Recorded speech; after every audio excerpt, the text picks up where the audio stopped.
Historically, in German football, there might not have been a club more unfortunate or perhaps more tragically heartbreaking than Borussia Dortmund. For decades and decades, Dortmund have lived in the shadow of Bayern Munich. Yet unlike their rivals, they've done it the hard way. Where Bayern have been a relentless machine, Dortmund has always been a family. I mean, look no further than the Yellow Wall. If that isn't proof of a great relationship between fans and management, I don't know what is. However, Dortmund have reached 5 European finals and only lifted the trophy once. They're also the only club in German footballing history with double-digit second-place finishes. And yet, that's still not what makes them the most tragic club in German football. The real heartbreak is that Dortmund, for all their brilliance, have become the greatest stepping stone in football. They discover the youngest and brightest stars, polishing them into diamonds. And just when they're ready to shine the brightest, they end up losing them. More often than not, to their fiercest rivals,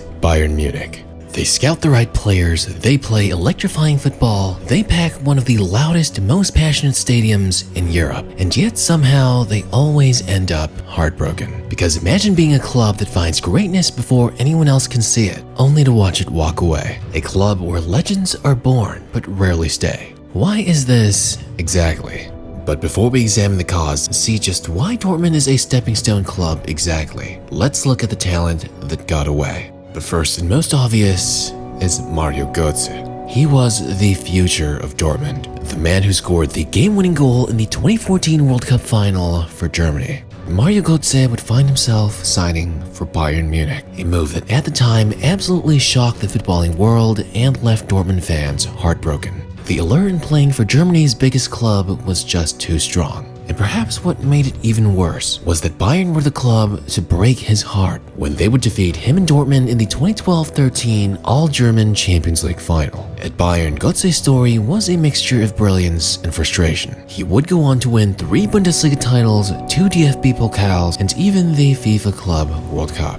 Ultimately though, his time at Bayern was marred by injuries, and Götze struggled to rediscover that consistency that made him Dortmund's young star. He would return to his former club a few years later. However, the magic was gone and the fans never really forgave him. So not only did he originally betray and disappoint them when he left, but he would only come back and further disappoint them. Ultimately just a heartbreaking conclusion for both parties. But perhaps the one with the biggest impact in German football was Robert Lewandowski. While everyone looked away, they gave him the opportunity and brought him over from Poland. He would win a couple of Bundesliga titles and a DFB Pokal and DFL Super Cup. Not to mention that in those 4 years with Dortmund, he had probably become the greatest striker the club had ever seen. However, like Götze, he would make a move to join their rivals, Bayern Munich. Again, the same team that had beaten him in the Champions League final. And maybe the worst part was that he walked away for free. Dortmund weren't even able to leverage any financial gain from that move. But maybe some people might say what's even worse was that he made Bayern absolute giants. Lewandowski would score 344 goals and provide 73 assists in 375 matches for Bayern. Easily one of the club's and Bundesliga's greatest players ever, going on to win basically everything in Germany, even almost winning the Ballon d'Or.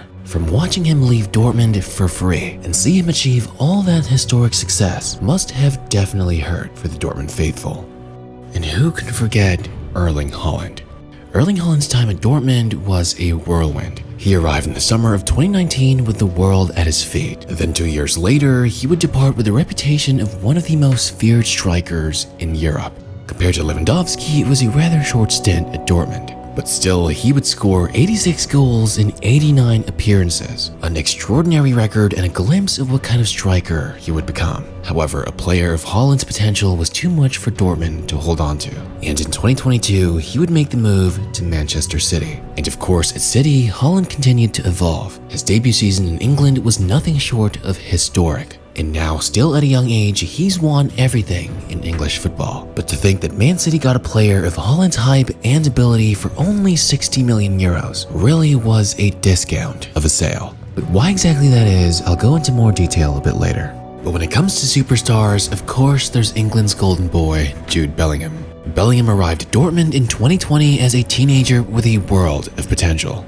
throughout his 3 seasons at Dortmund, he became a midfield general, a player capable of dominating games with his energy, vision, and composure. 24 goals and 25 assists in 132 matches might not seem like much, but from the eye test alone, it was clear that Bellingham was a player who was far beyond his years. And I know, a lot of young English players get overhyped by the media, but for Bellingham, the hype was justified. That's why in the summer of 2023, he would make the move to Real Madrid, and it didn't take long for Bellingham to leave his mark.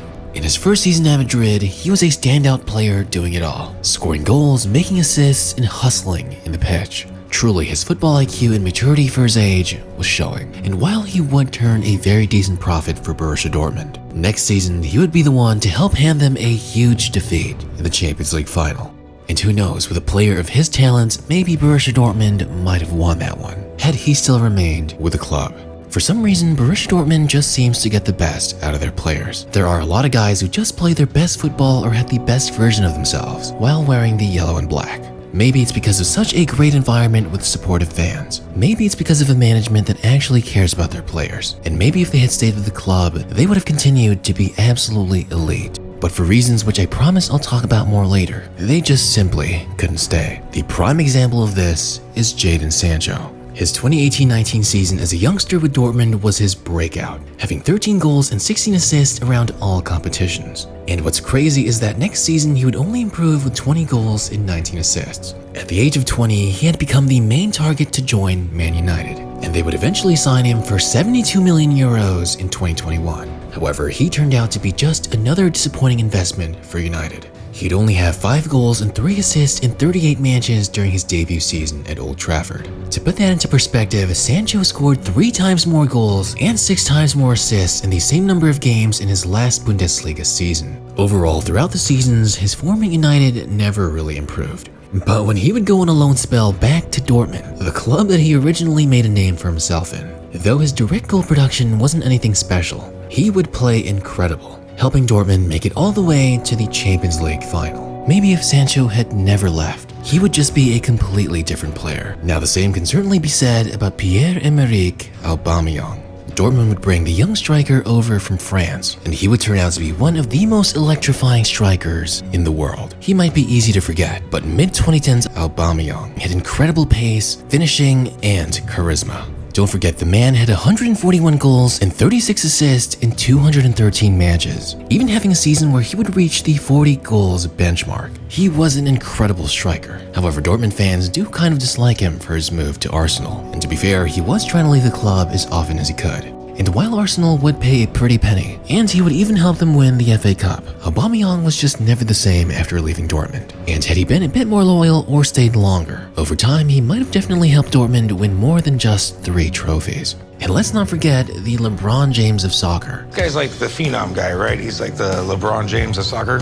Christian Pulisic. Now, of course, American footballers don't get that much hype, and for good reason. But back in his younger days, Christian Pulisic was a prodigy. I mean, he was the best American footballer in a very long time, and thus it actually gave Dortmund a lot of exposure in North America.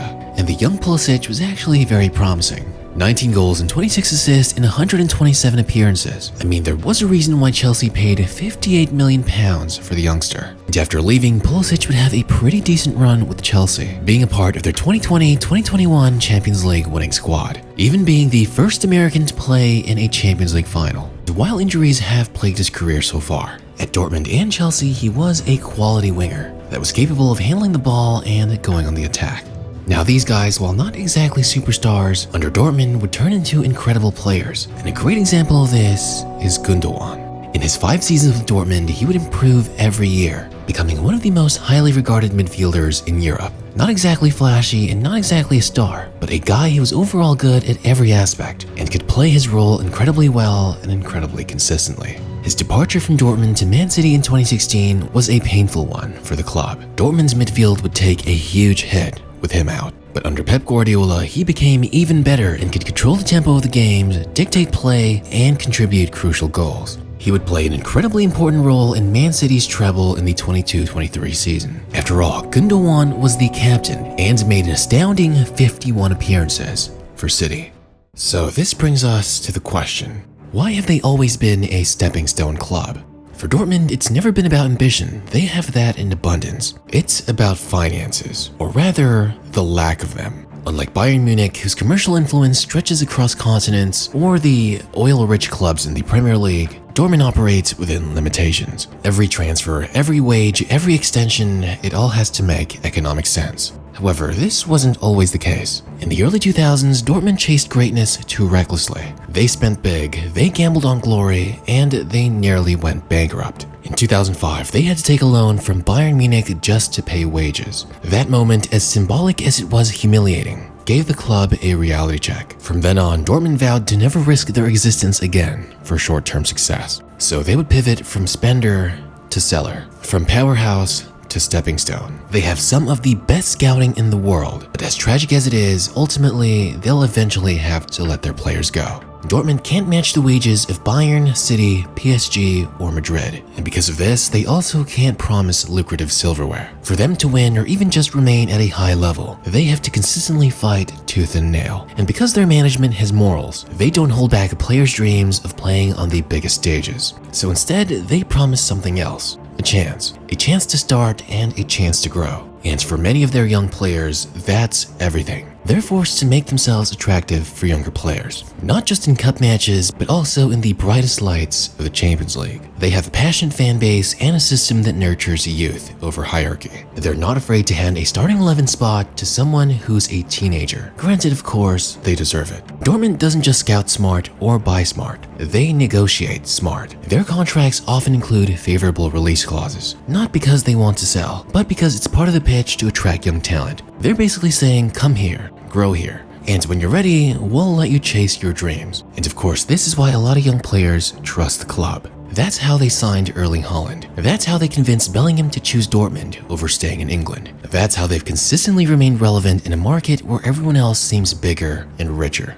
But the same openness that makes Dortmund a magnet for young rising stars is also what makes them vulnerable. They're a stepping stone because they're smart, and unfortunately, because they have to be. Because in a sport that's ever increasingly drowning in billionaire money, Dortmund have seemed to remain competitive without having to quote-unquote sell their soul. However, that doesn't make it any less tragic. A club as ethical and moral as they are definitely deserve to have more success. Because imagine if all their talent had stayed and developed or continued to improve there. They would be drowning in silverware. However, Dortmund is a sad and tragic sign of what football is slowly going to more and more. And at a time in football where big money is almost everything, I can't help but continue to hope that clubs like Dortmund will survive. But at the same time, the way that football is moving, in the future, who knows what things will look like.